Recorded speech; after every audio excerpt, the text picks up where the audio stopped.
At that time, Bellmark Records still had Al Bell. He knows how to work a record. So for his other groups, Tag Team, they're going to have a hit. In Jacksonville, Florida, we had CC Orange and Mamadou. These were our icons. And CC Orange, who went by CC Lemonhead, had groups like Chill Deal, which became 95 South. He had Quad City DJs. He had 69 Boys, etc. He had multiple groups that he was working on. And he did Woot There It Is in 1993, just as Al Bell was releasing Whoomp There It Is by Tag Team. Now, being I was working out of Jacksonville should be the reason why I would side with our version, but that's not really the case. The truth is, I recognize more of a historic Miami bass thing happening in what CC Orange was doing. That's not to say that Tag Team's version didn't have something that was steeped in the history. It sampled Kano. I'm Ready. That was a big electro record. Technically an Italo disco record, Italian record. We didn't realize that here in the US. But it was already sampled by Gigolo Tony in 1986 on Hokey Pokey. So hearing it come around again in 1993 and Whoop There It Is, it made sense to us. But it was one sample, and it was looping.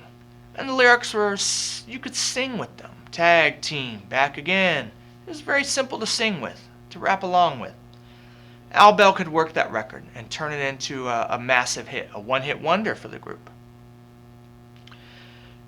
As for real Miami bass, it always comes back to Mr. Mixx. That's the founder, the source of Two Live Crew and the up-tempo bass sound. And he had been working out of California, and he recorded the Oh My Gosh EP and took a deal with Foresight Records, one of the original of our era, our generation. And he brought the Oh My Gosh EP to them, sold it to them, and realized Foresight Records is going out of business. I just gave away a project, basically. It's largely unrememberable. Nobody remembers. No one remembers the Oh My Gosh EP because there was just no industry left for us. Augusta, Georgia, Jacksonville, Florida is not South Florida. Orlando is not South Florida. Seattle is not South Florida. Miami bass had become the product of someone else, not South Florida. Jacksonville really located to Orlando with CC Orange. Tootsie Roll became a massive, major one-hit wonder for the 69 Boys.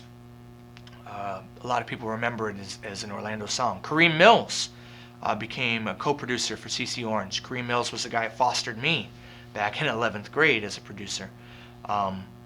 It became a whole new era, a whole new sound, a whole new formula. Less to do with innovation, more to do with formula. DJ Trans left Quad Force, continued on with Jacksonville's Attitude Records, and had a massive hit with Ride Out.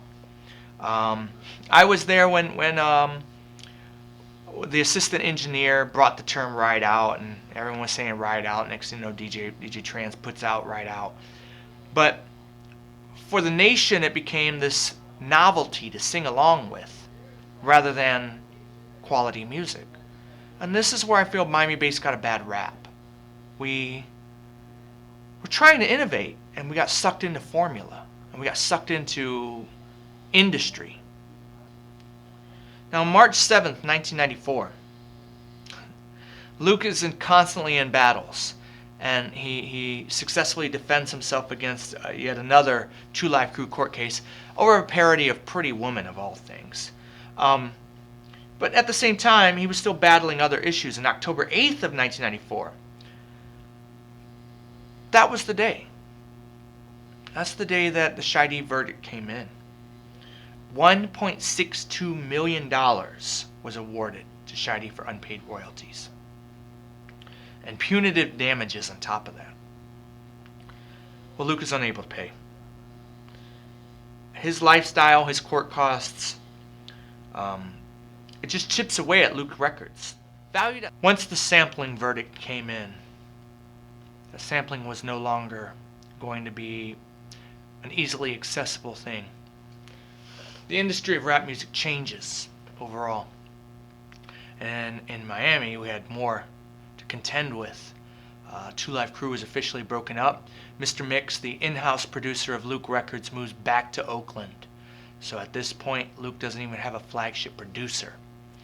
At this time, Kenneth Terry, better known as Devastator, had already been working the circuit on many things. Co-producer of Shake It by MC Shy D, also worked with Edward Merriweather at Suntown Records. Luke calls him in as a co-conspirator of the ODS, Original Dick Slingers, Mike Fresh and DJ Toon. And he comes in to produce a song known as I Wanna Rock. Colloquially, we call it Doo-Doo Brown.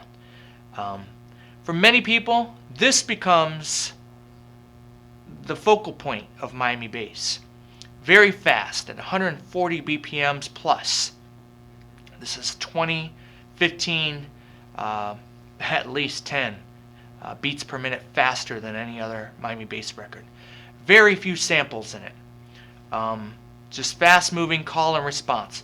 No turntable tricks, no SB1200 tricks, no edits. Booty shake music, for lack of a better word. Call and response, hype up the crowd, club interaction, whole different era. The song hits in the end of 1991. And to quote Mr. Mixx, or to paraphrase him, he says, Luke cashed in. We were out the door, and he wanted people to think that Two Live Crew had continued on, and they had not. And Luke used Devastator to produce a song. Well, regardless of what the intention was, it was a bona fide hit. Maybe one of the bigger hits. In the words of Kenneth Terry himself, Devastator, he says, Miami bass had a moderation before that, but once this song came around, we had hits. And that's fair to say. And Devastator was not a one-hit wonder. He was a powerhouse. He may have been a powerhouse with a new vision that may have confused a lot of the insiders, but the fans recognized it. And he came back again for Luke with another song for Poison Clan in 1992 called Shake What Your Mama Gave You. Again, I don't think I need to express to the audience that that is a high mark of visibility for Miami bass. These songs became bona fide hits in the way that all of the turntablism and edits and SB1200 tricks prior couldn't achieve to. So, despite your feelings on what is quality, commercial success was now here. But at what cost? This is a new era, a new agenda. Beyond this, Devastator was continuing to find work. Joy Boy Records had already had a brush with Devastator when Fresh Kid Ice of Two Live Crew went over there to do some work, which ultimately came out as the Masters of Bass compilation. Devastator was all over that. So he'd already had his feet wet there. But when he produced for Half Pint and also a little bit for the Dogs without Disco Rick there, he found some other hits. To quote Devastator, he didn't get paid there. At least got paid at Luke, according to him, which is contradictive to earlier stories about what Luke may have been doing with other people. But hey, hits are hits, and payment is payment. So whatever these men say, we have to go with.